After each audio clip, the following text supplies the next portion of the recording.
여러분 안녕하십니까? 감정평가사 경제학을 담당하고 있는 신경수입니다. 만나서 반갑고요.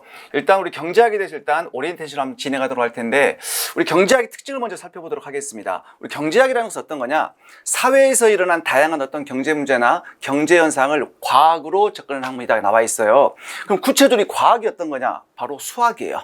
그러니까 경제학의 언어 자체가 수학입니다. 그래서 경제학을 수학적인 어떤 분석 방법으로 사용하기 때문에 당연히 언어를 알아야 경제를 공부할 수가 있겠죠. 그래서 우리 이제 수학적인 기초 지식이 필요할 텐데, 우리 뭐 수업 시간에 우리가 뭐 시간제 학습을 할 수는 없고요. 그래서 미리 이제 기초 경제 수학 무료 특강이 있어요. 그걸 좀 진행할 텐데, 여러분들이 이제 그 강의를 들으시면 거기에 이제 강의 자료도 업로드 돼 있을 거예요. 딱 1시간 20분 정도 진행이 되거든요. 그래서 반드시 그 강의를 듣고 오셔야 여러분들이 경제학 강의를 수강할 수 있을 것이다. 그래서 이제 경제학은 바로 과학으로 접근하는 학문이기 때문에 사회과학의 한 분야입니다. 그래서 여러분들 경제학에서 노벨 경제학상 있잖아요. 경제학은 과학으로 인정받는 거예요. 그런 특징을 갖고 있고, 그 다음에 이제 최근에는 이제 계산 문제 비중이 자꾸 올라가고 있기 때문에 여러분들이 과거에는 이제 말로 되는 문제가 많이 출제됐단 말이에요. 최근에 계산 문제가 자꾸 비중이 올라가고 있어요. 그래서 이것도 반드시 여러분들이 기초 경제 수학은 반드시 수강을 하셔야 된다라는 얘기고요. 그 다음에 이제 두 번째 경제학 특징이 바로 모든 경제 이론은 전부 다 처음부터 끝까지 유기적으로 연결되어 있습니다. 그래서 논리 학문이기 때문에 그래요.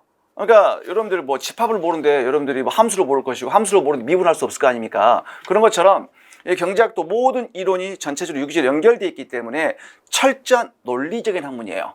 그래서 여러분들이 강의도 수강하실 때 반드시 나는 거시경제도 수강할 것이다 안 돼요. 미시를 수강하시고 거시를 수강하시고 순서대로 국제경제 수강을 하셔야 되는 거예요. 그리고 경제학을 공부하시다 보면 느낌이 올 거예요, 여러분들. 우리가 일반 암기 과목 같은 경우는 내가 챕터 1장을 공부를 했다. 그럼 바로 문제가 풀려요. 경제학은 안 됩니다. 경제학은 아무리 내가 정독하고 열심히 공부를 하더라도 성과가 바로 나타나지 않아요. 그래서 지지부진해.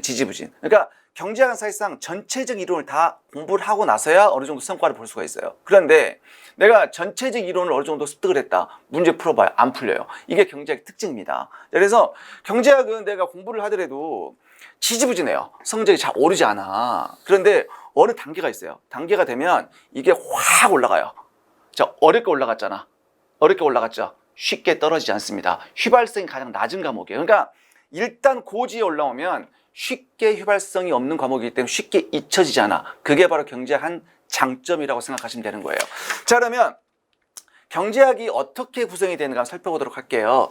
여기 이제 미시경제학, 거시경제학 나와 있어요. 자, 미시경제학은 말 그대로 마이크로 이코노믹스예요. 마이크로. 현미경으로 경제를 바라본다는 얘기입니다. 자, 우리 거시경제학 매크로 이코노믹스예요. 그러니까 뭐야? 망원경으로 경제를 바라본다는 얘기입니다. 그래서 우리가 보통 우리 미시경제학을 숲의 나무를 보는 학문이다. 자, 숲을 관찰할 때 숲속에 직접 들어가서 나무 하나하나의 생태를 뜯어보자는 게 바로 미시경제학이에요. 그런데 거시경제학은 이제 숲의 전체를 보는 학문이야. 그래서 멀리서 산 전체의 구도를 관망하는 게 바로 거시경제학이다. 그래서 우리 미시경제학은 개별 경제 주체들의 경제 행위와 그 상호작용을 연구한다. 그렇게 나와 있어요. 그러니까 어떤 개별 경제 주체가 경제적인 의사결정을 한단 말이에요. 그러니까 점심 때 내가 뭐 라면 먹을까, 김밥 먹을까, 국밥 먹을까, 이런 개인적인 경제적인 고민들, 그걸 연구하자는 게 바로 미시경제학이에요. 그래서 미시경제학에서 등장하는 변수들은 이제 가격 변수랄지, 아니면 시장의 거래량 변수랄지, 이런 것들이 등장한단 말이에요. 근데 거시경제학은 그게 아니라 개별 경제 주체로 구성된 국민경제 총체적인 현상을 연구하는 거예요.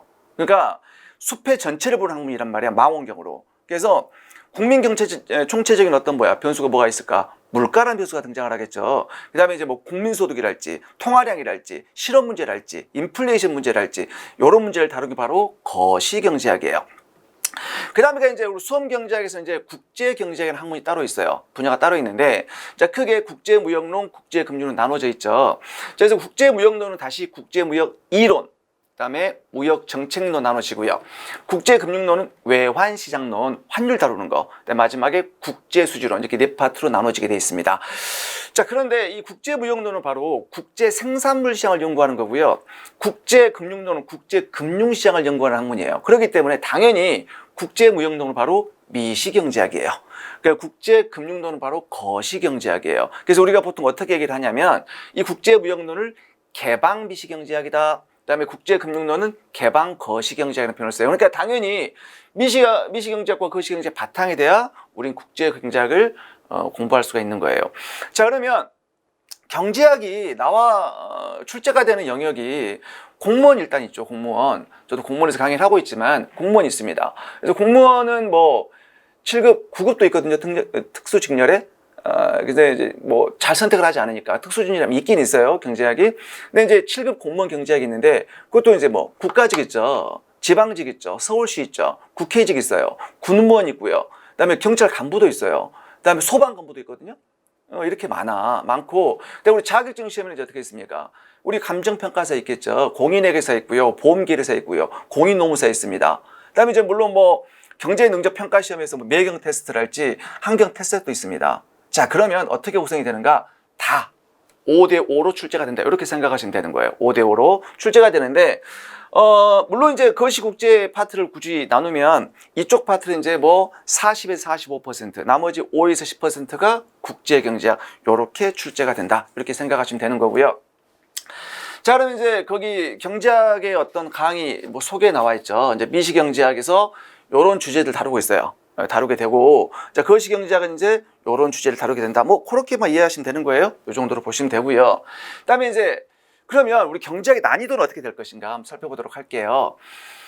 자, 일단 뭐 대충 여러분들 아신지 모르겠지만 그 공인회계사도 저도 강의를 하고 있거든요. 그래서 공인회계사는 정말 가장 잔인합니다. 출제 범위도 가장 높고요. 그다음에 이 난이도도 가장 높습니다. 그래서 오죽했으면 그 공인회계사 준비하는 학생들이 공인회계사 시험을 경제사 시험이다 그런 표현도 써요. 그 정도로 굉장히 어려워요. 굉장히 난이도 높고요. 자, 그런데 사실은 그 난이도가 체감 난이도가 진짜 높아요. 높은데 거기에 등장하는 그런 체감 난이도 높은 문제들은 사실상 5문제, 6문제밖에 안 돼요. 그러면 그만 제끼면 사실상 쉽거든요. 아무튼 뭐 100점이 목표가 아니잖아요. 자격증 시험은. 그래서 아무튼 그렇고요. 공인노무사 시험이 가장 난이도가 낮아요. 난이도 낮는데 이게 난이도가 낮은 이유가 뭐냐면 2008년도까지 이 공인노무사가 경제학 필수였습니다. 필수였는데 이제 그 이후로 경영학과 이제 선택감으로 됐죠. 그러니까 당연히 경제가 어렵잖아요. 그 90% 이상이 경영학을 선택합니다. 첫째 해에 어떤 현상이 벌어졌냐면 그 이제 평점수제를 도입을 했거든요. 난이도가 다르니까. 그래서 경영학 80점 맞고 떨어졌어요. 근데 경제학 25점 맞고 합격했어요. 그렇게 해갖고 그 뒤로부터 난이도를 엄청나게 낮게 정말 뭐 눈 감고도 풀 수 있을 정도로 그 정도로 난이도가 낮아요. 자, 물론 중간에 이제 2차의 공인노무사 같은 경우는 그 노동경제라는 과목이 있거든요. 그래서 이제 노동경제와 관련된 이상한 문제들, 범위를 벗어나는 문제 몇 개 출제가 되지만 진짜 난이도 낮아요. 제가 오지선다 25문제고요. 그 다음에 그게 이제 보험계례사가 있어요. 이거 40문제, 이제 사지선다인데 이 보험계례사도 진짜 난이도 낮아요. 그런데 약간 출제 범위를 높인 이유는 이게 40문제가 출제되다 보니까 약간 경제학을 벗어난 경영학 쪽에서 어떤 재무관리 파트가 좀 출제가 돼요. 사지선다인데 정말 쉽게 출제가 돼요. 그러니까 저도 보험계례사를 강의를 하고 있는데 제 강의 듣는 학생은 거의 90점 넘어요. 100%. 그 정도 그러고요. 그다음에 이제 공무원 시험 있어요. 자, 공무원 시험은 지금 이제 25문제가 출제가 돼요. 원래는 20문제에서 25문제로 출제가 바뀌었는데 공무원 시험은 우리 감정평가사보다 난이도 높아요. 문제 수준 적지만 그래서 거기에 물론 공무원도 저도 강의를 하고 있어요. 그쪽에 이제 그 난이도 높은 문제들이 몇 문제가 출제가 돼요. 출제가 되는데 우리 감정평가사 있죠. 이쪽을 제가 나눴는데 감정평가사가 과거에는 난이도가 높았어요. 근데 최근에 난이도가 계속 낮춰지고 있어요. 그러니까 최근에는 더욱 떨어지고 있어요. 그런데 제가 보험계례사보다 약간 위에 놓은 이유가 뭐냐면 요 오지선다고 약간 지문은 길어요. 근데 얘는 지문이 굉장히 작거든요. 그래서 요 정도로. 그래서 제가 장담하건대 있죠. 뭐 제 강의를 기출까지 꼼꼼하게 수강을 하셨다. 저는 장담합니다. 100% 90점 넘길 수가 있어요. 그 정도로 난이도가 점점 낮아지고 있는 추세다. 이렇게 생각하시면 되는 거고. 그러면 우리가 경제학에 이제 우리 한번 이 커리큘럼을 살펴보도록 할 거예요. 자, 일단 뭐 경제학은 언어 자체가 수학이라 그랬어요. 그래서 기초경제수학 무료특강 반드시 수강을 하셔야 돼요. 그래서 자기는 뭐 수학과 출신이다, 뭐 공대 출신이다, 수학 잘하겠죠. 하지만 한번 들어보세요. 그러니까 경제학에서 어느 정도의 수학적인 걸 요구하는가 가볍게 들으시면 되는 거예요. 반드시 수강을 하셔야 되고요. 그다음에 이제 이론 심화 강의가 진행될 거고요. 그다음에 기출문제 풀이 강의. 자, 기출문제 풀이도 이제 아마 최초일 거예요. 감정평가사 경제학만 따로 있는 교재는 없을 겁니다. 그래서 제 교재는 이제 열심히 제가 날을 새가면서 준비를 했습니다. 그래서 감정평가사 최근 기출문제만 따로 모아놓은 경제 기출문제집이에요. 그래서 그 기출문제 강의가 진행될 거고요. 마지막 파이널 모의고사로 이렇게 진행될 겁니다. 자, 그 다음에 그러면 경제학, 이 난해한 경제학을 우리가 어떻게 극복할 것인가? 자, 이제 당연히 공부하는 방법은 먼저 예습을 해야 되겠죠. 자, 강의를 수강을 해야 돼요. 수강을 해야 되는데 강의를 수강하지 않는다? 범죄 행위와 똑같아. 강의를 반드시 수강을 하셔야 돼요. 경제학은 독학이 불가능한 과목입니다. 반드시 강의를 수강을 하셔야 되고요. 그 다음에 복습해야 되겠죠. 그 다음에 이제 문제풀이 이렇게 하시면 되는데, 자, 그날 관련된 문제를 풀어보는 게 되게 중요해요. 우리의 최종 목적은 뭡니까? 문제를 푸는 기술자를 양성하는 곳이에요. 그러니까 최종 목적은 문제풀이입니다. 문제풀이. 그러니까 문제를 당연히 풀어보셔야 돼요. 되시는데, 그러면 강의는 반드시 수강을 하셔야 되고, 그럼 예습과 복습 중에 어떻게 더 중요할까? 자, 이건 교육학에서도 등장한 어떤 이론적인 개념이에요. 뭐야? 예습이 더 중요합니다. 자, 보세요. 7대3으로 예습이 더 중요해요. 자, 예습을 중요히 생각하거든요. 자, 예습이 안 돼. 그럼 강의가 이해가 안 돼요. 강의가 이해가 안 되니까 복습이 될 수가 있나? 안 돼요. 문제풀이 안 돼요. 첫 단추를 잘 끼야 된다는 얘기예요. 그래서 예습이 중요한데, 자, 그럼 경제학, 그 난해한 경제학, 여러분들이 한번 예습을 한번 해보세요. 그러면 이게 무슨 말인지, 왜 이래요? 경제학은 그래요. 그게 어떻게 예습이 됩니까? 그러니까, 모르는 단어도 찾아보기도 하고, 인터넷 검색도 해보고, 학교에 있는 교수님도 찾아가 보고, 논문도 찾아보고, 그건 예습이 아니라, 경제학은 독학이 불가능합니다. 그럼 예습은 어떻게 할 것인가? 그냥 읽어오시는 거예요. 아니, 이해가 안 되는데, 읽어보면 도움이 됩니까? 도움이 됩니다. 자, 예를 들어서 경제학의 전문 용어, 뭐 한계 대치율 그런 개념이 등장을 해요. 그런데 자기는 전혀 듣도 보지도 못한 그 단어를 그냥 생판 강의를 듣고 이해를 했다. 생소해요. 그런데 한번 읽어본 학생들은 달라요, 느낌이. 그게 굉장히 중요하거든요. 그래서 이해가 안 되더라도 한번 읽어보시라는 거예요. 읽어보시는데, 그러면 예습 시간은 어느 정도? 그냥 20-30분만 투자하시면 돼요. 더 하면 그 독학이에요? 읽어오시는 거야. 나 그래도 시간이 좀 부족해. 그러면 큰 제목, 소제목이라도 읽어오시고, 좀 뭐 굵은 볼드 처리되어 있는 그런 글자로 읽어오시면 강의 시간에 훨씬 도움이 됩니다. 그래서 그렇게 예습을 하시면 되는 거예요. 그리고 이제 강의 듣고 이제 복습하시면 되겠죠. 그래서 예습은 아마 전체적인 맥을 짚을 수 있는 그 정도의 예습은 충분하다는 얘기예요. 됐죠? 자, 우리 마지막 경제학. 경제학은 어떻다? 바로 나와 있죠. 배신이 없는 과목 경제학이다. 우리가 경제학은 그 이론이 바뀌지 않아요. 그래서 그 범위를 절대 벗어나지 않습니다. 이게 경제학의 장점이에요.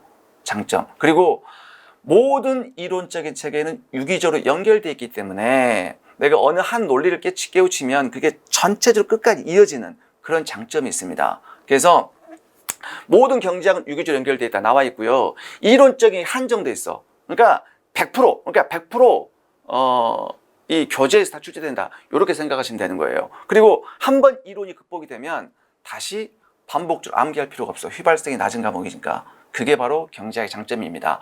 그래서 여러분들 저를 믿고 따라오시면 분명히 저는 고득점을 맞게끔 할 자신이 있습니다. 그래서 우리 강의 시간에 뵙도록 하겠습니다. 지금까지 신경수였습니다. 감사합니다.